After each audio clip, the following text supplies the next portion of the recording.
సంవత్సరాలు అంటే 3 దశాబ్దాల నుంచి నేను ఈ సువార్త సంగీత పరిచర్లో ఉన్నాను. నాన్నగారు డాక్టర్ ఏడీసీ కమాండ్ గారు మీకు తెలుసు.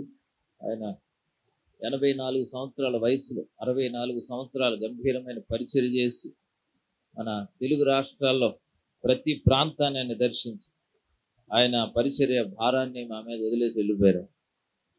నాన్నగారు ఉన్నప్పటి నుంచి కూడా సంగీత పరిచర్యలో దేవుడిచ్చిన తలాంతులు ప్రత్యేకంగా అభివృద్ధి చేసుకొని దేవుని నామఘనత కొరకు వాడుతూ అనేకమైన పాటలు దేవుని ప్రేరణ చేత రాస్తూ ఈ సంగీత పరిచర్య క్వాలిటీతో నాణ్యతతో ప్రజలకు అందించడానికి దేవుని మాటలు పాటల రూపంలో ప్రజలకు అందించి ప్రజలను దీవెనలకు పాత్రులుగా చేయడానికి కృషి చేస్తూ ప్రయాసపడుతూనే ఉన్నాం. 30 సంవత్సరాల క్రితం ఏ జీలే ప్యాషన్ ఏ తపన ఉందో దేవుని పరిచర్య కొరకు అదే తపనతో పనిచేస్తూ ఉన్నాం. కారణం ఏంటంటే దేవుని పరిచర్య నమ్మకంగా చేయాలి. చివరి వరకు నమ్మకంగా చేస్తేనే మా కిరీటాలు ఉంటాయి. నేను ఒక గవర్నమెంట్ పాలిటెక్నిక్ కాలేజీలో ఫిజిక్స్ లెక్చరర్గా పనిచేశాను. దాదాపు 1 సంవత్సరం క్రితం వరకు ఒక గెజిటెడ్ ఆఫీసర్గా దేవుడు మంచి ఉన్నతమైన ఉద్యోగాన్ని నాకు ఇచ్చాడు. మంచి జీతం, మంచి హోదా దేవుడు ఇచ్చాడు. దాన్ని కాపాడుకుంటూ ఒక పక్క ఉద్యోగం చేస్తూనే చాలా కష్టపడి ఒక పక్క పరిచర్య రెండు చాలా బ్యాలెన్స్ చేస్తూ 1 సంవత్సరం క్రితం వరకు నేను పరిచర్య చేశాను. తర్వాత నాన్నగారు చనిపోయిన తర్వాత 2 సంఘాల బాధ్యతలు కూడా నేను తీసుకొని ఒక సంఘ కాపరిగా కూడా ఇది వరకు కేవలం గాయకుడిగా, ఒక సంగీత దర్శకుడిగా, రచయితగా మాత్రం పరిచయం చేశాను. ఇప్పుడు ఒక సంఘ కాపరిగా 2 సంఘాలు నేను కాపరత్వం చేస్తూ అనేక స్థలాలకు వాక్య పరిచర్యకు కూడా పిలువబడుతున్నాను. అదే సమయంలో మరి భారం ఎక్కువైపోయి దేవుడు ప్రేరేపించడం వల్ల ఇప్పుడున్న పరిస్థితులు ఉద్యోగాలు చేయడం చాలా కష్టమైపోయినందువల్ల ఇదివరకంటే నేను లెక్చరర్ని కాబట్టి నా పాఠాలు నేను చెప్పుకొని మిగతా టైంలో వెళ్ళిపోయాను పరిచయం చేయడానికి. ఇప్పుడు ఆ పప్పులే ఉడకట్లేదు. ఉదయం 9:30కి వెళ్ళి ముఖాన్ని ఒకసారి ఇలా చూపించి ఏలు ముద్ర వేసి సంతకం పెట్టి మళ్ళీ సాయంత్రం 4:30కి మళ్ళీ మొహం చూపించి ఏలు ముద్ర వేసి సంతకం పెట్టి మధ్యలో ఎప్పుడు వీలుతప్పుడు హాజరవ్వాల్సిన పరిస్థితులు ప్రభుత్వ ఉద్యోగస్తులకు ఉన్నాయి, అందరు తెలుసు. దానికి ఒత్తిడి కష్టమైపోయి న్యాయం చేయలేక పరిచర్య ఇంకా బాగా చేయాలి బాధ్యత అని నా ఉద్యోగానికి కూడా రిజైన్ చేశాను. ఇప్పుడు సంపూర్ణమైన పరిచర్యలో ఉన్నాను. దేవుని కృపను బట్టి 700కు పైగా పాటలు రాశాను. ఆ పాటలు ఇంకా ఎప్పటికప్పుడు ప్రతి నెల కనీసం ఒక పాటను రిలీజ్ చేస్తున్నాను. రిటర్న్స్ లేవు, ఖర్చు ఎక్కువైపోయింది. అయినా కూడా మరి దేవుని ఆలోచనలు, దేవుడిచ్చే తలంపులు ప్రజలకు ప్రయోజనకరంగా మార్చాలన్న తపనతో పనిచేస్తూ ఉన్నాం. ఈ రాత్రి బాపట్ల రావడం నాకు చాలా సంతోషం. ఎందుకంటే ఇది వరకు బాపట్ల చాలా ఫ్రీక్వెంట్గా వచ్చాను. చాలా కార్యక్రమాలు సొంతగా సింఫనీ నుంచి కండక్ట్ చేసాం. నీ నీడలో అనే ఆల్బమ్ ఇక్కడే ఏబిఎం కాంపౌండ్, ఆ కాంపౌండ్లోనే ఆ ఆల్బమ్ రిలీజ్ చేయడం సంగీత పండుగలు నాకు ఇంకా గుర్తున్నా. అందరూ హల్లెలూయా చెప్పండి. ఒక మాట దేవుని గ్రంథంలోంచి మనం ధ్యానం చేద్దాం. హోషేయ గ్రంథం 14వ అధ్యాయం 5వ వచనం. హోషేయ గ్రంథం బైబిల్ తేలేదమ్మా, ధన్యులు మీరు. కనీసం ఇప్పుడు మనకు సౌకర్యం ఉంది కదా, మన ఫోన్లోనే బైబిల్ ఉండే సౌకర్యం. హోషేయ గ్రంథం 14వ అధ్యాయం 5వ వచనం. చదవండి, ఎవరైనా చదవచ్చు. చదివే వాళ్ళకి అంత వినపడేలా చదవాలి.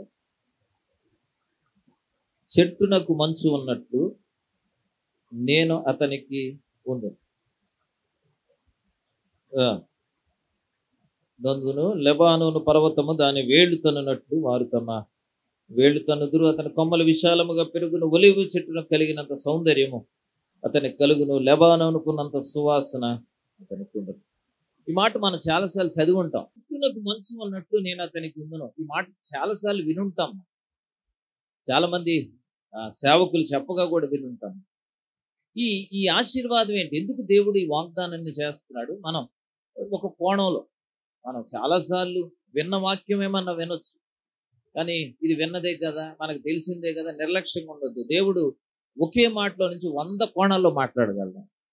ఇది ఎప్పుడు ఇదే వాక్యం, కానీ 66 గ్రంథాల్లోని వచనాల ద్వారానే దేవుడు వేరు భక్తుల ద్వారా వేరు విధానాల్లో మనతో మాట్లాడతాడు. మనకి ఏది అవసరమో ఆ విధానంలో ఆయన మాట్లాడతాడు.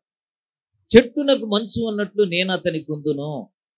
మంచు ఒక కొమ్మ చుట్టూ, ఒక చెట్టు చుట్టూ మంచు ఎలా ఆవరించి ఉంటుందో మనం ఒకసారి గమనిస్తే, అది ఆ కొమ్మ కూడా చెట్టు కూడా కనపడకుండా, అంటే శీతల దేశాల్లో, వెస్టర్న్ కొన్ని కోల్డ్ కంట్రీస్లో ఈ మంచు పడ్డప్పుడు ఆ మొక్కలు, ఆ లోపల ఉన్న కొమ్మలు, చెట్లు కూడా కనపడనంతగా మంచు పేరుకుపోయి ఉంటారు.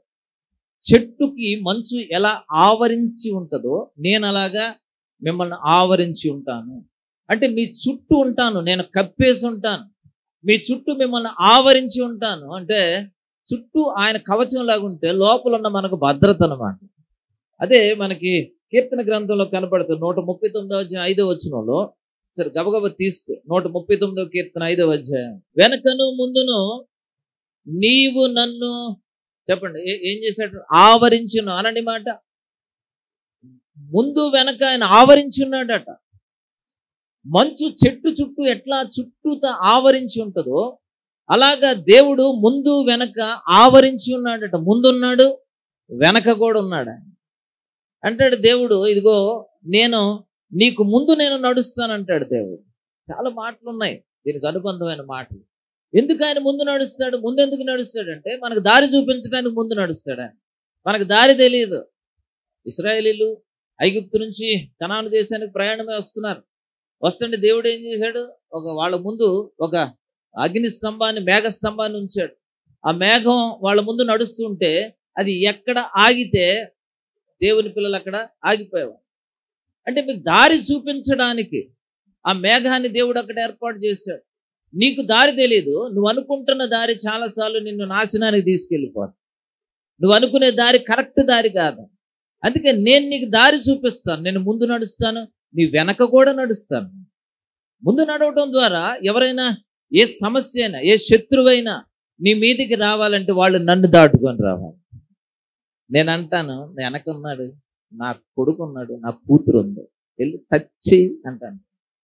దేవుడు మన ముందు నిలబడి ఆయన మన మీదకి ప్రమాదాలు రానివ్వడు, శత్రువుని రానివ్వడు, సమస్యలు రానివ్వడు. ఆయన అడ్డుకుంటాడు. ఆయన అంతే. వెనకాల ఉండి ఎవడైనా వెన్నుపోటు పొడుస్తూ ఉంటే వాళ్ళని అడ్డుకోవడానికి ఆయన వెనకాల కూడా ఉంటాడు. అందుకే ముందు వెనక ఆవరించున్నాను. చెట్టునకు మంచున్నట్లు నేను నిన్ను ఆవరించి ఉంటానేమో. అంతేకాదు యెషయా గ్రంథం 51:16 యెషయా గ్రంథం 51:16 నా చేతి నీడలో నిన్ను కప్పి ఉన్నాను. మిగతా వచ్చిన అంత అవసరంలా. నా చేతి నీడలో నిన్ను కప్పి ఉన్నా. మంచు ఎలాగైతే చెట్టును కప్పేసిందో దేవుడు అంటాడు, నేను కూడా అలాగే నిన్ను కప్పేసి ఉన్నాను, నీకు భద్రత ఇస్తున్నాను. చాలాసార్లు యేసు ప్రభు ఫోటోలను కొన్ని వేస్తారు, కింద మనుషులు వేసి పైన ఆయన చెయ్యి ఇలా వేస్తారు, అంటే భద్రపరుస్తున్నట్టు.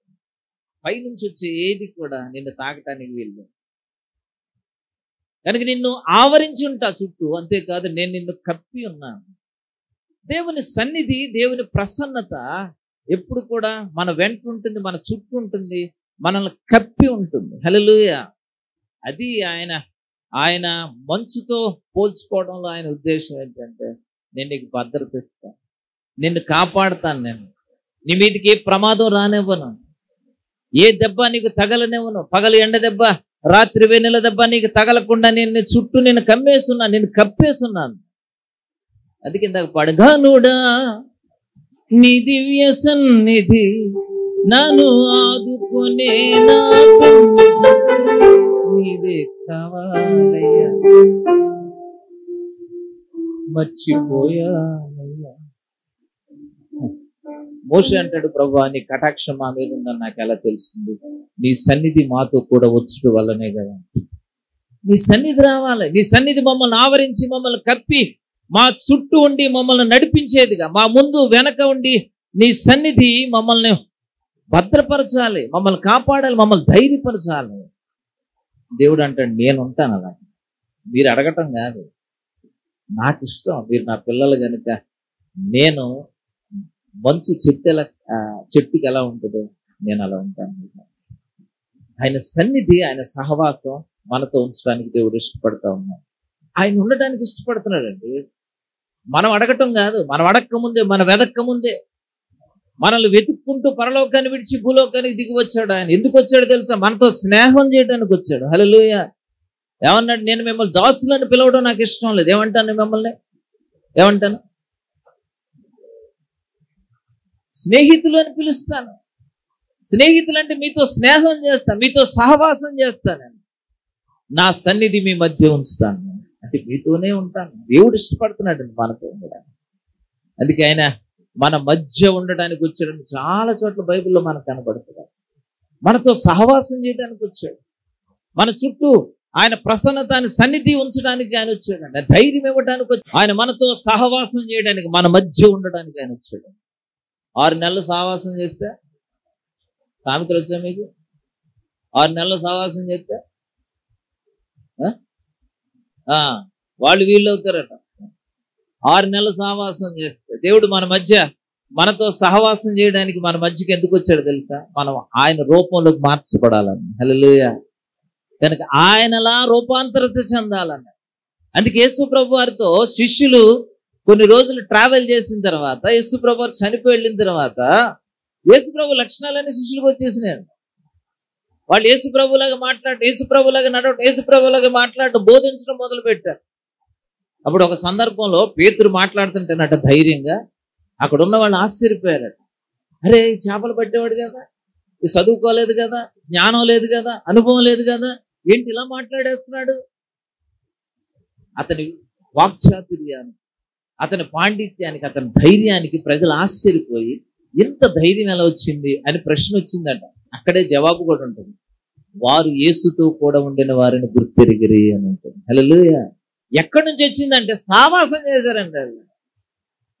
మనం సీనియర్లు 40-60 సంవత్సరాలు సీనియర్లు ఉంటారు కొంతమంది గుళ్ళో. వాళ్ళు ఎందుకంటే చేసే పని పాడు చేయడానికి, మాట్లాడితే నేను పునాదిలో చేసే తగ్గునుంటున్నాను తెలుసు అంటారు. అంతకుమించి వాళ్ళకి పెద్ద ప్రయోజనం ఉండదు వాళ్ళకి. మళ్ళీ వాళ్ళకి చర్చిలో ఒక సీటు రిజర్వ్ చేసి ఉంచాలి. వాళ్ళు 12ంటికి ఆశీర్వాదం టైంకి వచ్చినప్పుడు సీటు ఖాళీగా ఉండాలి, లేకపోతే గొడవెట్టేస్తాడు ఈయన. అంతే. అంతకు మించి యేసు ప్రభుతో నువ్వు ఇన్ని సంవత్సరాలు సహవాసం చేయడం ద్వారా ప్రయోజనమేం లేదు. ఆయన లక్షణాలు రాలా, ఆయన విధేయత కానీ, ఆయన పరిశుద్ధత కానీ, ఆయన నీతి కానీ, ఆయన ప్రేమ కానీ, ఆత్మ ఫలాలుగా నీతో ఏం కనపడవు. 3.5 సంవత్సరాలండి శిష్యులు యేసు ప్రభు పోలికలోకి వెళ్ళిపోయారు. వీళ్ళు యేసుతో కూడా ఉన్నవారండి. అందుకే వీళ్ళకి ఎంత ధైర్యం వచ్చింది, ఎంత పాండిత్యం వచ్చింది, ఎంత వాక్చాతుర్యం వచ్చింది.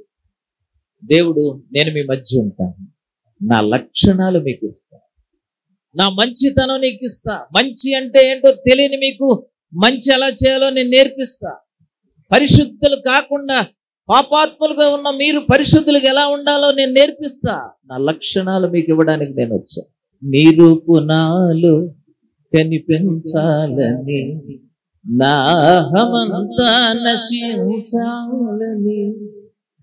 మనల్ని చూస్తే యేసు ప్రభు కనపడాలి, అది ఆయన ఉద్దేశం. నాకులాగా మారాలి మీరు. అందుకోసం నేను మీతో సహవాసం చేస్తాను, మీ మధ్య ఉంటాను, నా సన్నిధి మీ మధ్యలో ఉంచుతాను. ఒక స్కూల్లో ఒక టీచర్ గారు ఒక స్టూడెంట్ కబురు పెట్టారు. ఇప్పుడున్న స్కూల్స్ ఎలా ఉంటాయో మనకు తెలుసు. పిల్లోడు గట్టికి తుమ్మినా దగ్గినా కూడా తల్లిదండ్రులు కబురు వచ్చారు. పాపం వాళ్ళ ఫాదర్కి ఖాళీ లేక వాళ్ళ అమ్మ వచ్చిందట. వస్తే ప్రిన్సిపాల్ గారు ఆమెను కూర్చోబెట్టి మాట్లాడుతున్నాడట. అమ్మా, మీ వాడితో ఒక సమస్య వచ్చింది. ఫిజిక్స్లో ఎలక్ట్రిసిటీ అనే ఒక పాఠం ఉంటుందమ్మా. ఆ పాఠం విన్న తర్వాత మీ వాడిని ఎలక్ట్రిసిటీ గురించి చెప్పు అంటే, ఆడు ఎలక్ట్రిసిటీ అంటలేదమ్మా, ఎంతసేపు చెప్పినా కూడా ఎలక్ట్రిసిటీ అంటున్నాడమ్మా, మేమేం చేయలేకపోతున్నాం, అందుకని పిలిపించాను. వాళ్ళమ్మ ప్రిన్సిపల్ గారు చెప్పిందంతా వినందట. ఏమండి, అందరి పిల్లలు ఒకేలా ఉండరండి, అందరు తెలివితేటలు ఒకేలా ఉండవండి, అందరు నాలుకలు కూడా ఒకేలా ఉండవండి, మా వాడి కెపాసిటీ అంతేనండి అన్న. ఆ తర్వాత ఒక వారం అయిన తర్వాత ఒకరోజు ప్రిన్సిపల్ గారు మార్కెట్లో తిరుగుతూ ఉంటే పిల్లోడు తండ్రి కనపడ్డాడు ప్రిన్సిపల్ గారు. ఆయనకి ప్రాణం లేచి వచ్చింది. వీళ్ళ అమ్మకి చెప్తే రెస్పాండ్ అవ్వలేదు, ఈయన ఏమన్నా పట్టించుకుంటాడేమోనని ఆయన పిలిచాడు. సుబ్బారావు గారు, మీ ఓడికి ఒక కంప్లైంట్ వచ్చింది, ఒక 2 నిమిషాలు ఆగండి. ఏంటి సమస్య అంటే, ఏం లేదండి ఎలక్ట్రిసిటీ పాఠం అన్నాడండి. వాడు ఎలక్ట్రిసిటీ అంటలేదండి, ఎంత చెప్పిన ఎలక్ట్రిసిటీ అంటున్నాడండి. మేమండి సరి చేయలేకపోతున్నాం అండి. మీకు కబురు పెడితేనే మీ ఆవిడని పంపించారు, మీరు రాలేదండి. అదేంటండి ఆవిడండి చెప్పిందంతా వినేసి మా ఆవిడ కెపాసిటీ అంతా నిలిపోయింది. అప్పుడు ఆయన అన్నాడట ఏమండి ఇది జరిగి అప్పుడే 10-15 రోజులు అవుతుంది. మా ఆవిడని పిలిచారు, ఆవిడ సమాధానం చెప్పింది, అయినా మీకు సంతృప్తి కలగలేదు, ఇంకా దీనికి పబ్లిసిటీ అవసరమా అన్నాడు. అప్పుడు ప్రిన్సిపల్ గారు కళ్ళ కొన్న పొరలు రాలిపోయింది. ఇది మొత్తం హోల్ ఫ్యామిలీ టిటి ఫ్యామిలీ, వీళ్ళకి సి అంటాం రాదే. వీడికి ఈ టిటి ఎక్కడి నుంచి వచ్చింది, ఎలక్ట్రిక్ టిటి అమ్మా బాబు ఏం మాట్లాడుకుంటే. అందుకే నేను పెళ్లిళ్ళలో నేను సలహా చెప్తా, మీరు చెప్పేదానికంటే పిల్లలు మీరు చేసేదాన్ని ఎక్కువ నేర్చుకుంటారు. చాలా జాగ్రత్తగా ఉండండి పిల్లల ముందు. మీకు కొట్లాట్లు ఉంటాయి, భార్యాభర్తలు అన్నది బోల్డెన్ గొడవలు ఉంటాయి, కొట్లాట్లు ఉంటాయి, కొట్టుకోవాలని తిట్టుకోవాలని చాలా ఆశ ఉంటుంది. కంట్రోల్ చేసుకోండి పగలంతా. పిల్లలంతా పడుకున్నాక అన్నం పెట్టాలని పడుకోబెట్టి మీరు రూమ్లోకి వెళ్ళి తలిపేది మీ ఇష్టం. నువ్వు ఆయన్ని కొడతావు, నిన్ను కొడతావు, కొట్టుకోండి. పిల్లల ముందు మాత్రం, ఎందుకంటే వాళ్ళు అది నేర్చుకుంటారు. దేవుడు కూడా మన మధ్య ఉండి మనకు మంచి లక్షణాలు నేర్పించడానికి వచ్చాడు. అందుకంటాడు చెట్టుకు మంచి అలా ఉంటాను నేను. మొదటిది ఏం చదివా, ముందు వెనక మనల్ని, ఇప్పుడు ముందు వెనక ఆయన ఆవరించి చేతి నీడలో ఆయన ఏం చేశాడు, మనల్ని కప్పి ఉన్నాడు. అందుకే జ్ఞానులతో సహవాసం చేస్తే ఏమవుద్దట, అవన్నీ చూపించడానికి సమయం లేదు. జ్ఞానులతో సహవాసం చేస్తే ఏమవుతారు, మీరు ఏమవుతారు? బైబిల్లో ఉందండి, జ్ఞానులతో సహవాసం చేస్తే ఏమొస్తుంది, జ్ఞానం వస్తుంది. తుంట్రలతో సహవాసం చేస్తే ఏమవుతారు, మీరు తుంట్రోళ్ళు అవుతారు. అందుకే నీ స్నేహితులు ఎవరో చెప్పరా, నీ గురించి నేను చెప్తాననే సామెత. పనికి మాలిన వాళ్ళతో సహవాసం చేస్తే పనికి మాలినడు అవుతావు. అందుకే మీ పిల్లలు ఎవరితో ఫ్రెండ్షిప్ చేస్తారు కొంచెం అబ్జర్వ్ చేయండి. సహవాసం మనుషుల్ని మార్చేస్తుంది, ఇన్ఫ్లుయెన్స్ చేస్తుంది మనుషుల్ని. మన సహవాసం అయితే తండ్రితో కూడా నేను కుమారుడైన యేసుక్రీస్తుతో కూడా ఉంది. మనతో సహవాసం చేయడానికి ఆయన భూలోకానికి వచ్చాడు. కనుక సహవాసంలో, ఆయనతో సహవాసంలో మనకు సమాధానం దొరుకుతుంది, నెమ్మది దొరుకుతుంది, మేలు దొరుకుతుంది. రెండవది, వాక్యం మంచుతో పోల్చబడుతుంది. అనేక సందర్భం వాక్యం మంచుతో పోల్చబడుతుంది. దేవుడు అంటే నేను మంచులా ఉంటానంటే వాక్యంలో ఉన్న బలాన్ని, వాక్యంలో ఉన్న శక్తిని, వాక్యంలో ఉన్న పరిశుద్ధతను, వాక్యంలో ఉన్న నీతిని దేవుడు మనకి ఇవ్వడానికి ఇష్టపడతాడు. ఈ శీతల దేశాల్లో ఇవి చెట్లట, ఆ పైన మంచు పడితే కింద నుంచి నీళ్లు ఉండవండి. ఇశ్రాయేల్ దేశంలో కూడా నీళ్లు సరిగ్గా ఉండవు. కానీ అట్లాంటి దేశాల్లో వాటి మీద మంచు పడితే అవి ఏం చేస్తాయంటే మంచునే పైనుంచి పీల్చుకొని, ఆ తేమని పీల్చుకొని అవి బతుకుతాయి. అవి తాజాగా ఉంటాయట. అవి కూడా ఈ మొక్కల లక్షణాలని పరిశోధన చేసిన వాళ్ళు ఏం చెప్పారంటే, అర్ధరాత్రిలో ప్రశాంతంగా వాతావరణం ఉన్నప్పుడు, ఏ శబ్దాలు లేనప్పుడట, ఆకుల్లో ఉన్న రంధ్రాలు విచ్చుకొని ఆ మంచులు జుర్రుకుంటాయట. దేవునితో సహవాసం అంతే. దేవునితో మనం సహవాసం చేసేప్పుడు, ఆయనతో ఒంటరిగా మనం గడిపే క్షణాలు మనకు బలాన్ని ఇస్తాయి, మనకు చురుకుదనాన్ని ఇస్తాయి. కానీ మంచు వల్ల చెట్లు తాజాగా ఉంటాయండి. ఎప్పుడు తాజాగా ఉంటాయి చెట్లు. కనుక దేవునితో ఎంత ఎక్కువ మనం సహవాసం చేస్తే అంత తాజాగా ఉంటాం. మనకు తెలుసు కదా, మోకాళ్ళు ఎంత ఎక్కువ నల్లబడితే మోకాలంతా, ఏ సామెతలు తెలియదు, మోకాళ్ళు నల్లబడితే మొఖాలు తెల్లబడతాయట. అంటే ఎంతసేపు నువ్వు ప్రార్థనలో గడిపి, ఎంతసేపు దేవునితో సహవాసం చేస్తే అంత తాజాగా ఉంటావు నువ్వు. నీతో ఒంటరిగా ఓ యేసయ్యా ఉండాలని నాశయ్యా, నీతో ఒంటరిగా ఓ యేసయ్యా ఉండాలని నాశయ్యా, నీ ఉన్న చోటున లేదే వేదన, నీ కుడి చేతిలో దీవెన, నీ ఉన్న చోటున లేదే వేదన, నీ కుడి చేతిలో దీవెన. ఎందుకు దేవునితో ఒంటరిగా గడపాలంటే, ఆ చెట్లుకున్న తెలివితేటలండి. అందరు నిశ్శబ్దంగా ఉన్నప్పుడు ఆకుల్లో ఉన్న రంధ్రాలు విచ్చుకొని మంచును జుర్రుకుంటాయట. శక్తిని పొందుతాయి, తాజాగా ఉంటాయి. అందుకే ఎక్కువ దేవునితో సహవాసం చేయాలి. ఆయనతో సహవాసం చేయాలని ఆయన మన మధ్యకి వచ్చింది. నేను నీతో మాట్లాడడానికి ఇష్టపడుతున్నా, నీతో టైం స్పెండ్ చేయడానికి నేను నీ మధ్యలో ఉన్నాను, కానీ నువ్వు మాత్రం నాకు టైం ఇవ్వట్లేదు. మనకి ఎంత బిజీ అండి మనం ఈ రోజుల్లో, ఎంత మోడర్న్ అయిపోయి మనం ఇది యాంత్రికమైన జీవన విధానంలో ఉన్నాం. మనం ఉరుకులు పరుగులు పొద్దుట లేవటమే లేటుగా లేస్తాం, ప్రార్థన చేయడానికి టైం ఉండదు. ప్రభు రాత్రి అంతా కాపాడి ఒకసారి గిచ్చి చూసుకొని ఇంకా సజీవులుగా ఉంచావు, నా జీవం పొడిగించావు, నీకు వందనాలు. వెళ్ళిన చోటల్లో నేను ఏ పని చేస్తే ఆ పని సక్సెస్ అయిపోయలేదు, ఆమె అయిపోయింది, పరుగులు. మళ్ళీ ఇంటి దగ్గర మాత్రం అది కూడా 3 ముక్కలు, ఏసయ్య బువ్వ ఆమె, ఎక్కువ టైం ఉండదు కాబట్టి. రాత్రి పడుకోపోయే ముందు అలిసిపోయి ఉంటాం, అలిసిపోయి ఇంకా ఎక్కడ ప్రార్థన చేద్దామని ఉంటది, కానీ కింద రెప్పలు పై రెప్పలు రా రా అని పిలుస్తుంటే ఇంకేడ ప్రార్థన చేస్తాం. అందుకని ప్రభువా పగలంతా కాపాడేసాడు, ఈ రాత్రి మాత్రం నువ్వేం చేస్తావు నాకు తెలియదు. దేవదూతలంతా తీసుకొచ్చి నా మంచం చుట్టూ మొత్తం ఇక్కడే ఉండాలి, ఇంకెవరి దగ్గర ఉండాలి. కళలు మాత్రం మంచి కళ్ళు వచ్చేవాళ్ళు నాకు, చిన్న ప్రార్థన అంతే అయిపోయింది. ఏది సహవాసం ఏదండి? ఎలా వస్తుంది మనకు ధైర్యం? ఎందుకు ఇన్ని టెన్షన్స్, ఎందుకు ఇన్ని అనారోగ్యాలు, ఎందుకు ఇన్ని చికాకులు, ఎందుకు మనం చేసే పనుల్లో ఎందుకు సఫలత ఉండట్లేదు? ఆయన వాక్యం ధైర్యం ఇవ్వాలి కదా మనకి, ఆయన వాక్యం ఆలోచన ఇవ్వాలి కదా, ఆయన వాక్యం నడిపించాలి కదా, సహవాసం చేస్తే కదా. దేవుడు అంటాడు, ఐ విల్ గైడ్ యూ, నేను నిన్ను నీకు మార్గం చూపిస్తాను. నువ్వు ఎలా నువ్వు అడిగితే కదా, నువ్వు అడగవు, నన్ను పట్టించుకోవు, నువ్వు నీ సొంత తెలివితేటలు నీ ప్రయత్నాలు అన్నీ నువ్వే చేస్తావు. ఏం చేయను నేను నీ మధ్యలో ఉన్నా, నీతో సహవాసం చేయగలని ఆశపడుతున్నా, కానీ నువ్వు నాతో ఉండడానికి ఇష్టపడట్లా, నా మాటలు నువ్వు తీసుకోవట్లా, నా వాక్యాన్ని నువ్వు జుర్రుకోవట్లేదు, నువ్వు నా వాక్యాన్ని నాతో సహవాసం చేయట్లేదు. దేవునికి ఎంత బాధ అండి. అందుకే దేవునితో సహవాసం చేస్తే, ఆయనతో సమయాన్ని గడిపితే మనం తాజాగా ఉంటాం. క్రైస్తవులకున్న ఒక అద్భుతం ఏంటో చెప్పనా నేను, చాలా మందికి సంతోషం కలిగించే మాట. అందరికి చూడండి, మనం పెద్ద కలర్ లేకపోయినా మన ముఖాలు కళగా ఉంటాయి,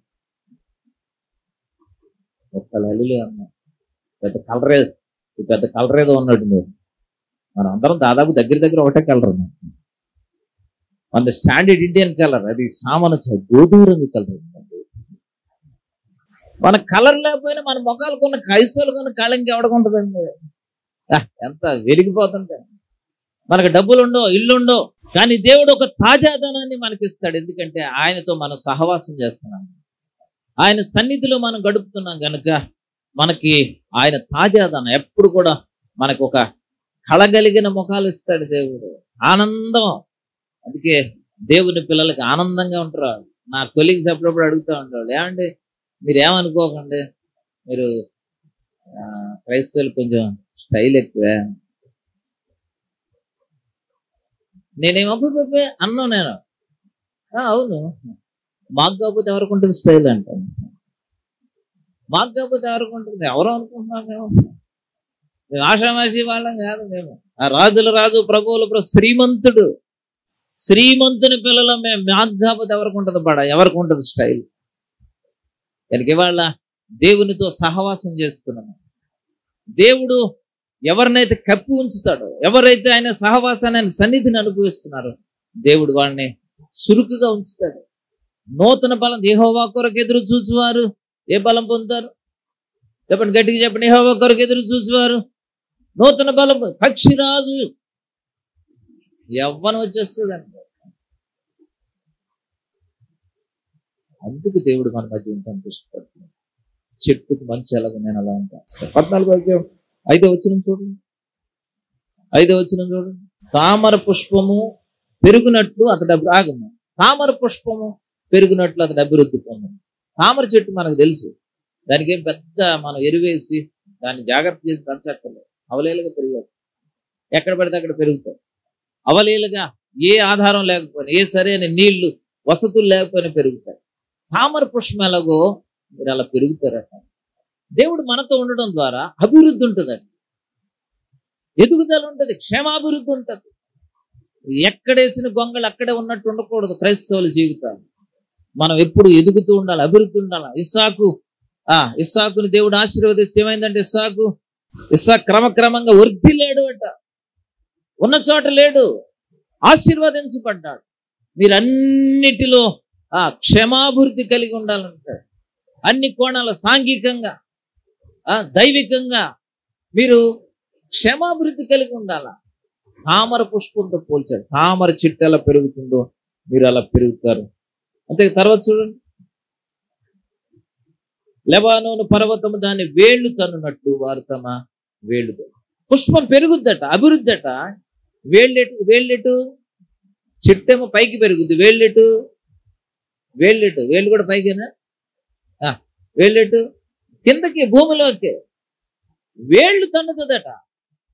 వేళ్ళు తన్నటం అంటే స్థిరపరచబడటం, స్టెబిలిటీ. అంటే వేళ్ళు ఎంత లోపలికి వెళ్తే, వేళ్ళు ఎంత బలంగా ఉంటే చెట్టు అంత బలంగా ఉంటుంది. దేవుడు అంటాడు, నేను మిమ్మల్ని స్థిరపరచడానికి నేను మీ మధ్య ఉంటాను. హల్లెలూయా. దేవుడు మనతో ఉండి ఏం చేస్తాడో తెలుసా? మనల్ని అభివృద్ధి చేయడమే కాదు, అభివృద్ధిని స్థిరపరుస్తాడు. చాలా మంది అభివృద్ధి చెందినట్టు ఉంటారు, వాపు ఏదో అంటారండి. రెండింటికి తేడా ఉంది. క్షణంలో ఉండి మాయమైపోయేది ఏమంటే వాపు కొన్ని రోజులు ఉంటుంది. తర్వాత కొంతమంది అంతే, చాలా తక్కువ సమయంలో మళ్ళీ అభివృద్ధి అంతా ఆగిపోద్ది. కానీ దేవుడు అంటే నేను అభివృద్ధి చేయడమే కాదు, అభివృద్ధి నేను స్థిరపరుస్తాను. ఒకసారి నాన్నగారి దగ్గరికి ఒక ఆమె వచ్చిందంట, మా పిల్లోడు కోసం ప్రార్థన చేయండి అన్నమాట. ఏంటో మా సమస్య ఏంటంటే, వాడు రోజుకి 6 సార్లు తింటున్నాడు అన్నాను. నాన్నగారు అన్నారు, మంచిదే కదన్నా, పిల్లోడు కదా, ఎదిగే వయసు కదా, ఎంత ఎక్కువ తింటే అంత మంచిది, నీకేం ప్రార్థన చేయకుండా వెళ్ళిపో. అది కాదన్న సమస్య, అది కాదన్న. వాడు 10 సార్లు వెళ్తున్నాడంట. 6 సార్లు తింటున్నాడు కానీ వాడు 10 సార్లు వెళ్తున్నాడు అంటే తిన్నదాడికి వంట పట్టడంలో ఆడికి. స్థిరత్వం కావాలి. నీకు ఆర్థిక పరిపుష్టి స్థిరంగా ఉండాలి, నీకున్న తలాంతులు స్థిరంగా ఉండాలి, నీకున్న వరాల వినియోగం స్థిరంగా ఉండాలి, నీకున్న భక్తి స్థిరంగా, నీకున్న ప్రేమ స్థిరంగా ఉండాలి. కేవలం నువ్వు ఎదగటమే కాదు, నువ్వు అభివృద్ధి చెందుతావు, అంతేకాదు స్థిరపరచుతావు.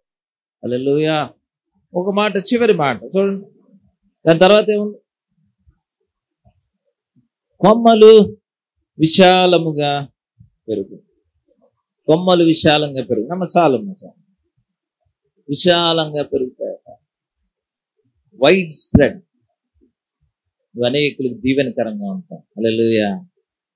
దేవుడు నీకు మనసులా ఉంటావు, నువ్వు అనేకులకు దీవెనకరంగా మార్చుకోవాలి. నిజమైన ఆశీర్వాదం అంటే ఏంటి తెలుసా? ఎవరైనా చెప్పగలరా? నీకు మంచి గిఫ్ట్ ఇస్తాను. నిజమైన ఆశీర్వాదం అంటే నిర్వచనం చెప్పగలరా ఎవరైనా? BMW కారు ఉండడం నిజమైన ఆశీర్వాదం. మంచి ఇల్లు, మంచి ప్లేస్లో ఇల్లు, రాజధానిలో ఇల్లు ఉండడం నిజమైన ఆశీర్వాదం. ఏదైనా నిజమైన ఆశీర్వాదాన్ని నిర్వచనం చెప్తాను, నేను చెప్తా వినండి. నిజమైన ఆశీర్వాదం అంటే ఇతరులకు ఆశీర్వాదకరంగా ఉండడం నిజమైన ఆశీర్వాదం. హల్లెలూయా. నీకు కూడా డబ్బులు ఉన్నాయి, నీ డబ్బులు నీకే వాడుకుంటున్నాను. బిషప్ గారికి డబ్బులు ఉన్నాయి, ఆయన ఏం చేస్తున్నారో తెలుసా?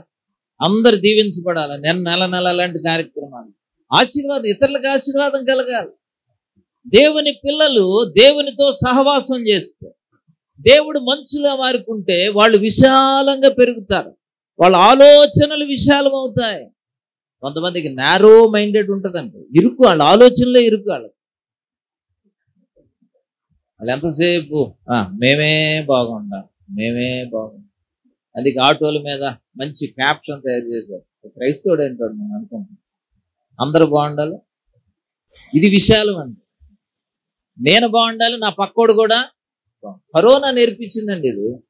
కరోనా టైంలో బాగా నేర్చుకున్నారు ఇది. మనకి జలుబు రాకుండా ఉంటాం కాదు, మనకంటే ముందు మన పక్కోడు జలుబు వాడు తుమ్మకూడదు, వాడు తుమ్మితే మారుతారు.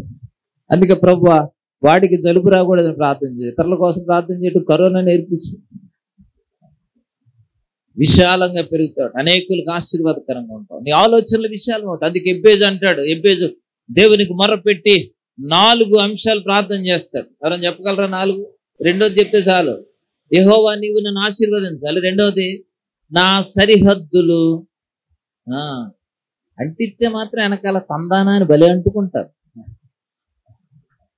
ఎబ్బేజు చేసిన ప్రార్థనలో ప్రాముఖ్యమైన అంశం ఏంటంటే సరిహద్దులు విశాలమైపోవాలి. నా సరిహద్దులు ఇవాళ ఈ స్థలం ఉంటే వచ్చే సంవత్సరం, ఆ తర్వాత సంవత్సరం విశాలమైపోవాలి. నా సరిహద్దులు విశాల పరచబడాలి. నా తాళ్ళు పొడుగైపోవాలి. నా గుడారాలు వెడల్పు చేసేయాలి. నేను దేవుడు చెప్తామండి. అది దేవుడు నువ్వు ఉన్న చిన్న పరిస్థితులు నేను ఉంచడానికి ఇష్టపడ్డాను. మన పిల్లలు బాగుండాలి, మంచి చదువు చదవాలి, మంచిగా స్థిరపడాలి. మనకెంత ఆశ ఉంటే ప్రేమ కలిగిన పరలోకపు తండ్రికి ఆయన పిల్లలమైన మన పట్ల ఎంత ఆశ ఉంటుందండి, ఎంత బాధ్యత ఉంటుంది, ఎంత ప్రేమ ఉంటుంది, ఎంత కన్సర్న్ ఉంటుంది ఆయన. అని అంటాడు, విశాలంగా కొమ్మలు విశాలంగా పెరుగుతాయి. నేను మంచులాగా నేను మీతో ముందు వెనక నేను ఆవరించి నా చేతి నీళ్ళ నిన్ను పట్టిస్తాను. నిన్ను భద్రపరుస్తా, నీకు క్షేమాన్ని ఇస్తా, నిన్ను ధైర్యపరుస్తా, నీ మధ్య నీతో సహవాసం చేస్తా. నా సహవాసం ద్వారా నా లక్షణాలు ఏంటో మీకు ఆపాదిస్తాను. అంతేకాదు నిన్ను అభివృద్ధి చేస్తాను. అభివృద్ధిని మళ్ళా ఏం చేస్తా, వేర్లు లోపలికి తనట్టు స్థిరపరుస్తా. అభివృద్ధిని నిన్ను విశాలంగా మారుస్తా, అనేకులకి ఆశీర్వాదకరంగా మారుస్తా. దేవుని ఆ సన్నిధిని మీరు అనుభవించిన అనుభవాలు ఉన్నాయా? ఆయన మీ చుట్టూ ఆవరించిన అనుభవం మీకుందా? ఒకే మాట చెప్తాను, నాకు 8 యాక్సిడెంట్లు అయింది. ఇంతవరకు 8 యాక్సిడెంట్లు అయింది. మా ఎక్కువ ప్రయాణాలు చేస్తాను, రోడ్ల మీద ఎక్కువ. మనకు ఒక రీసెంట్గా జరిగిన యాక్సిడెంట్లో మా కారు 5 మంది లోపల ఉన్నాము. పరిచర్యకి వెళ్ళి వస్తున్నాం, ఉదయం 5 గంటల ప్రాంతం. ఆ కారు ఒక గోతులో పడి, గోతు నుంచి ఆ పక్కన చెట్టు ఉంటే ఆ చెట్టు నాలుగు నెల పైకి లేచి గాలిలోకి లేచి అల్లకిల్ల పడింది. లోపల 5గురు ఉన్నాము. ఆ పడగానే ఉదయం 5 గంటలకు నాకు మెలకు వచ్చింది. మెలకు రాగానే నేను రివర్స్లో ఉన్నా, తల్లకిందులుగా ఉన్నా. నాకు మెలకు రాగానే భయమే లేదు, కానీ నాకు అర్థమైంది మళ్ళీ యాక్సిడెంట్ అయింది. అలవాటు అయిపోయింది. మెల్లగా ఆ తలుపు, అది చాలా పెద్ద స్టోరీ. మెల్లగా బయటకు వచ్చాం. తర్వాత అందరు బయటకు వచ్చారు. అందరూ సేఫ్గా ఉన్నారు. ఎవరికి ఒక గాయం అవ్వాల, ఒక ఎముక విరగలేదు. ఆ తర్వాత లోపల ఉన్న వస్తువులు బయటికి తీసాం. ఇన్స్ట్రుమెంట్స్ అన్ని బాగానే ఉన్నాయి. తర్వాత కంప్యూటర్లు, హార్డ్ డిస్క్లు, మొబైల్ స్క్రీన్ గార్డ్ కూడా పగలలేదు. నా కళ్ళద్దాలు కూడా సేఫ్గా ఉన్నాయండి. మీరు నమ్ముతారా? నమ్మలేరు మీరు, మేమే నమ్మలేం. ఇప్పటికి మాకు అర్థం కాదు. ఉదయకాలం 3 రైతులు బండి మీద వెళ్తా ఆ స్థలానికి వచ్చారు. వాళ్ళు వచ్చి అప్పుడే కొంచెం తెల్లారుతుంది, అప్పటికి లేచి బయటకు వచ్చి కొద్దిగా మేము సెటిల్ అవుతున్నాం. వాళ్ళు కారు చుట్టూ తిరుగుతున్నాం. ఏంటి అని అడిగి, ఎంతమంది చచ్చిపోయారని. ఎవరు చనిపోలేదని. కొన్ని ఎంతమంది హాస్పిటల్కి వెళ్ళారు, ఎవరు మరి లోపల ఉన్నోళ్ళు లేరు అని. మేమే. వాళ్ళు నోళ్ళేరా తెలిసి ఆ వాక్ అయ్యారు. అందులో ఒక అతను అంటున్నాడు, మీ దేవుడు ఎవరో కానీ మీ నెత్తి మీద ఎక్కి కూర్చున్నాడు. ఇదే మాట అన్నాడు, మీ దేవుడు ఎవరో కానీ మీ నెత్తి మీద ఎక్కి కూర్చున్నాడు. ఈ ప్లేస్ లో ఆయన యాక్సిడెంట్లు ఎవడు బతికి పట్టకట్లే, ఎప్పటికి మీరే మాట మొదలుపెట్టాను. హల్లెలూయా. ఆయన ఆవరించున్నాడు. ఎందుకో తెలుసా? నేను చెట్టుకి మంచు ఎలాగో నేను మీ చుట్టూ ఎందుకుంటానంటే భద్రపరచడానికి. ఆయన పిల్లలకు భద్రత కలిగి క్షేమం ఇవ్వడానిక. ఆయన చేతి నీడలో మనల్ని కప్పేశాడు. ఏ ప్రమాదం మన పైనుంచి రావడానికి లేదు, చుట్టూ రావడానికి లేదు. వలయంలో ఉన్నాం, భద్రతా వలయం. ఈ రాజకీయ నాయకులకి మంత్రులుగా ఉంటుంది కదా, వలయం ఉంటుంది, భద్రతా వలయం. అలాంటి వలయాన్ని దేవుడు ఏర్పాటు చేశాడు. ఈ రోజున దేవుని సన్నిధిని మనం అనుభవిస్తున్నాము. ఆయన ప్రసన్నత మనం ఆయనతో సహవాసం చేస్తున్నాము. దేవుని వాగ్దానాలు స్వతంత్రించుకుంటున్నాము. దేవుడు అంటాడు, నేను మీతో సహవాసం చేయడానికి ఇష్టపడు. మొదటి వచనంలో ఉంటుంది. దానికి అంత కండిషన్ ఒకటి రాస్తాడు. ఆ కండిషన్ ఏంటంటే, మొదటి వచనం ఒక మాట, నీ దేవుడని యెహోవా తట్టుకు తిరుగుము. ఇప్పుడు చేయాల్సిన పని ఏంటంటే, ఈ ఆశీర్వాదాలు కావాలి. ఆయన మనతో మంచులాగా మనతో ఉండాలి, మనల్ని ఆవరించి ఉండాలంటే, మనల్ని అభివృద్ధి చేయాలంటే, మనల్ని స్థిరపరచాలంటే, మనల్ని విశాలపరచాలంటే ఒకటే కండిషన్, నీ దేవుని తట్టు తిరుగు. హల్లెలూయా. ఒక నిమిషం కళ్ళు మూసుకుంటారా? చెట్టును మంచు ఎలాగో నేను ఉండాలి, మీకు ఇష్టపడుతున్నాడు. ఈ రాత్రి ఆయన తట్టు తిరిగి తెచ్చాం. ఆయన మన మధ్య ఆల్రెడీ ఉన్నాడు. ఆయన సన్నిధి మన మధ్యలో ఉంది. ఆయన ఇష్టపడుతున్నాడు మనతో సహవాసం చేయడం, మనల్ని బలపరచడానికి ఇష్టపడుతున్నాడు. ఆయన తట్టు తిరిగి తెచ్చాలి. ఆయన మనల్ని ఆశీర్వదిస్తాడు. ఒక్క మాట చెప్పండి, ప్రభువా నీతో సహవాసం చేయడానికి ఇష్టపడు. నువ్వు నా చుట్టూ ఉన్నావు. నాకు ఈరోజు ధైర్యం వచ్చింది, నాకు భయం లేదు. నా సమస్యలు, నా శత్రువులు, నా వ్యతిరేకులు, నా ఇబ్బందులు, నా నా నా తగాదాలు ఇవేమీ నన్ను కదిలించలేవురా. దేవునికి థ్యాంక్స్ చెప్పండి. ప్రభా, నన్ను ధైర్యపరిచినందుకు అన్నాను. నేను నీతో సహవాసం చేస్తాను. నువ్వు చెట్టుకు మంచేలాగా నాతో ఉన్నాను. నీ సన్నిధి నేను అనుభవిస్తానని ఒక మాట దేవునితో చెప్పాను. ప్రభా, నీ పాదాలకు వందనాలు. కేవలం మేము నీ తట్టు తిరిగితే నువ్వు మా మంచులా ఉంటావు. చెట్టుకు మంచేలాగా అలా మమ్మల్ని ఆవరిస్తావు. అందుకు నీకు వందనాలు. ఎంత ప్రేమ కలిగిన దేవుడు. ఈ రాత్రి నీ మాటల చేత మమ్మల్ని బలపరిచావు. స్తుతులు చెల్లిస్తుంది. మేమందరం నీతో సహవాసం చేయాలి, నీ తట్టు తిరగాలి. ఈ రాత్రి ఈ మాటలు విన్న వాళ్ళు ఎవరైనా ఇంకా నీకు దూరంగా ఉంటే ఈ రాత్రి వారితో మాట్లాడండి, వారిని ఒప్పించండి, వారిని కన్విన్స్ చేయండి. ప్రభువా, సంపూర్ణంగా నీ తట్టు తిరిగి నీతో సహవాసం చేస్తూ ఆయన నీవిచ్చే ఆశీర్వాదాలన్నీ పొందుకుని కృపదవచ్చు. దాసులు బిషప్ దానియేలయ్య గారిని, వారి సంఘాన్ని, వారి పరిచయం దీవించి వారి సరిహద్దులు విశాలపరచమని ప్రార్థన చేస్తున్నాం. క్రమక్రమంగా అభివృద్ధి చేయండి నాయన, అభివృద్ధిని స్థిరపరచండి ప్రభువా. రాత్రి వచ్చిన బిడ్డలందరికీ అలాంటి ఆశీర్వాదం కలిగించిన యేసు నామములో వేడుచున్నాము. అందరికి వందనాలు.